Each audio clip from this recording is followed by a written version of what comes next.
In today's tutorial, I'm going to be breaking down a graphic animation I made for Mr. Beast's death video. What they asked for from this graphic was to showcase someone's ability to hear better after getting a hearing aid. So we've got the ear, we've got the hearing aid, we've got the waveforms and all the motion design tricks that make this pop and get you hired by a YouTuber that has over 100 million subscribers. I'm going to show you how to do it, and also don't forget that this video is sponsored by Squarespace. So our first steps are gathering our assets. Because I needed an ear in this animation, guess whose ear it was? This is my ear. My ear was in a Mr. Beast video. So you take a picture of your ear and you cut it out in Photoshop. Bam! You have an ear. Next, you know you're gonna need a hearing aid, so find the most generic hearing aid you can find on Google and download that as well. Now that you have your assets that you have to find or make, now the rest of the assets we have to create from scratch in After Effects. So to start, to create this beautiful textury background, let's create a solid. So hit Control Y and let's do light blue like the Mr. Beast colors. Now how do you go from this solid to this cool textury background?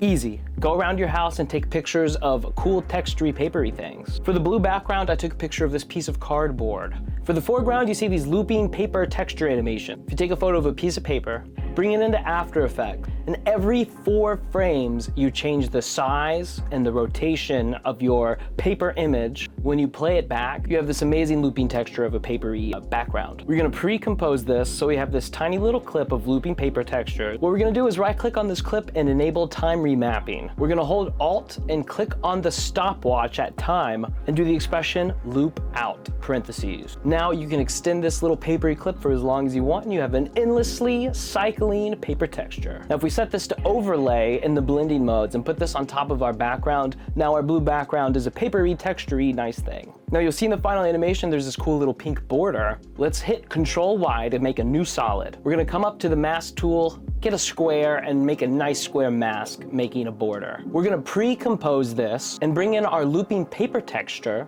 If we set that on top of this border and we pick whip this little swirl to the alpha channel and set it to matte, we're essentially using this pink border as an outline for where we want the paper texture to be. So now only our pink border is showing the paper texture. Now with this pink border, we want to add some depth, and since this is a whole pre-comped layer, let's just add a drop shadow to the pink border. Now in the final animation, you'll see that the top and bottom of the frame have these cool brushy, textury patterns. This adds some depth and some nice contrast to the animation. For this, if we open up Photoshop and you go to your brush tool, let's select the most painterly looking brush. And what I did is I exported 4 different frames of this brush texture, and I put them in the tops and the bottom of the frame to create a motion design vignette with these looping brush textures. I thought it looked really nice. We're gonna grab our ear asset and put it in the middle of this. And now to create the waveforms, we're actually gonna create a black solid. So hit Control Y. Then in our effects and presets panel, we're gonna look up the effect called audio spectrum. We're gonna bring that onto our black solid. Now to actually create the audio waves, what I did is I brought in the audio from Mr. Beast's voiceover and I linked the audio spectrum to that. What you wanna do to make your audio spectrum look nice and perfect is you wanna adjust the thickness. So you wanna make it a little thicker.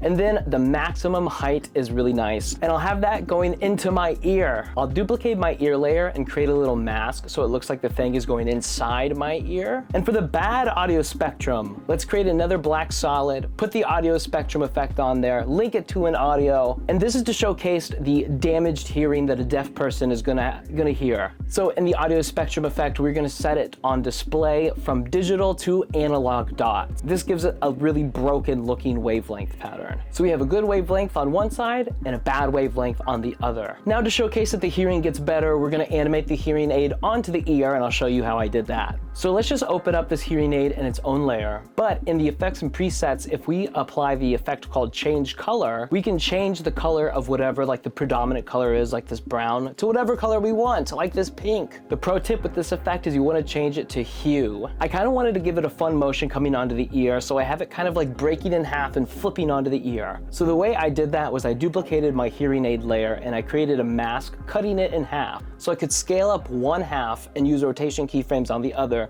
to kind of give it this pop up and turn effect. And if I bring that into my main composition, put it on top of my ear, we can play around with the position, scale, and rotation keyframes to make it look like these 2 pieces are flipping and landing onto my ear. To really sell the effect, I'm putting a drop shadow on my hearing aid. Use your pen tool to create a mask where you want your drop shadow to be. And if we hit E to drop down the effects, box in our layers panel. We'll click on drop shadow, come down to compositing options, and just add mask 1 to your drop shadow. So now when you do this, you're telling drop shadow to only affect the area where you have a mask. I really wanted the hearing aid to pop when it came out, so I added a glow effect and keyframed it to get really bright and then not bright as it pops onto the ear. Oh, and I should definitely say, we want to select the ear layer and add a drop shadow to that. And now this part is super fun. We have all of our assets interacting in a fun way. I'm going to create a new null object, and I'm going to link my ear's mask, and the hearing aid to this null object. And if I alt click on the position, I type in the expression wiggle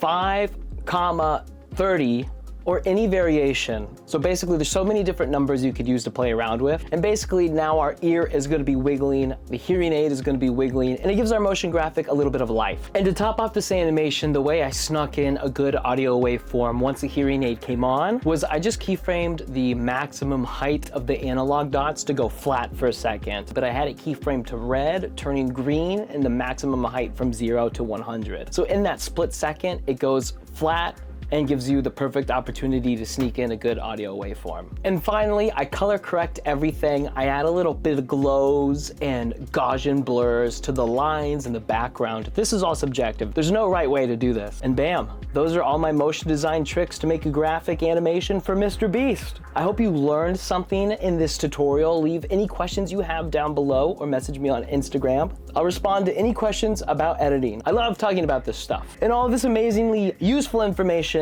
was brought to you and funded by Squarespace. From online stores and marketing tools and analytics, Squarespace is an all-in-one platform. Let's say you want to be an incredible business person like me. Squarespace will set you up for all the success in the world. First of all, you can create custom merch all through them. They will help you with the designs. They handle the shipping and the inventory. So all you got to do is show up with a good idea and they'll help you execute physical products that'll help you connect with your audience. But what if you actually already make stuff and you want to sell stuff? Squarespace has you covered. They've got retail online stores that you can build. So if you sell jewelry, maybe furniture, you can list this stuff on Squarespace and you have an amazing retail website. Okay, but what about my content creators and influencers out there? Maybe you don't have like furniture that you're building that you want to sell. In member areas on Squarespace, you can upload exclusive bonus content that you're not posting anywhere else. You can drive traffic to your website and make profit by monetizing memberships to exclusive content they could only see on your Squarespace website. So become a business person with Squarespace. Create custom merch, sell retail items, or make money through monthly subscriptions to your bonus content. It's incredible. The options are endless. Best part is I got you hooked up with a discount code. So if you go to squarespace.com/willcarmack, you'll get 10% off your first website or a domain. Thank you for sponsoring this video, Squarespace. I hope everyone learned something today, and where there's a will, there's a way. My name is Will, and have a nice day.